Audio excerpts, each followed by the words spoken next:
Alright, let's solve this together. It says root of 9 minus root of 8 all under square root sign. Okay, so we're taking the square root of everything under the square root sign. That's the first thing you have to understand. Now, the next thing you have to understand, you have to follow this thing sequentially. Now, remember that we have the square root outside, okay? But then let's focus on what is inside or under the square root, okay? So we have square root of 9. Square root of 9 is 3, okay? And square root of 8 here is equal to, so we can express square root of 8 as square root of 4 multiplied by square root of 2, okay? Then this becomes equal to root of, so we have 3 minus square root of 4 is 2, square root of 2 is root 2, okay? It's decimal, but we have to express it in a form where we can solve this question, alright? Now, looking closely here, we have 3 minus 2 roots, and it looks as if you have come to a head stop, okay? But then we can go on from here to say that 3 is equal to 2 plus 1, alright? So we're going somewhere with this. So we have square root of 2 plus 1 minus 2 root 2, okay? Like that. Now, I'm going to state something and then we can apply that here, okay? Or consider applying that here.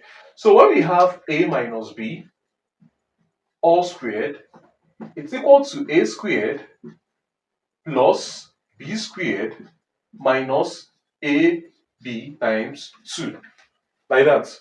So when you have a minus b all squared, it's equal to a squared plus b squared minus 2ab, okay? That's what I'm trying to say here.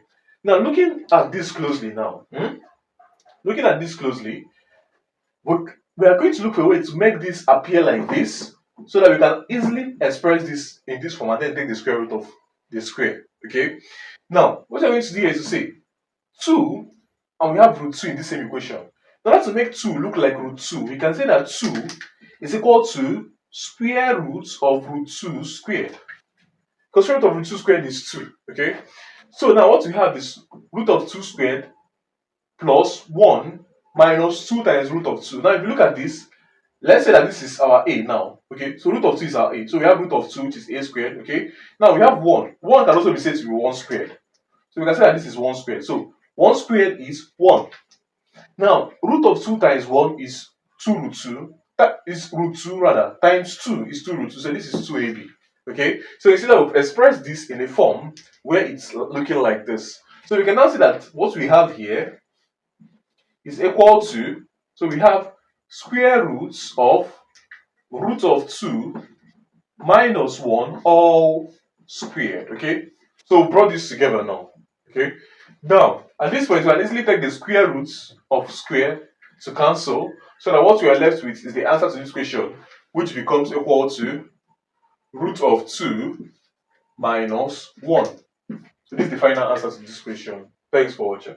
What's going on, guys? It's Fortune here editing this video. As you can see, about 99% of you guys are not subscribed to the channel, so please subscribe, like, comment and share my videos, as this helps to push my videos out to more viewers out there.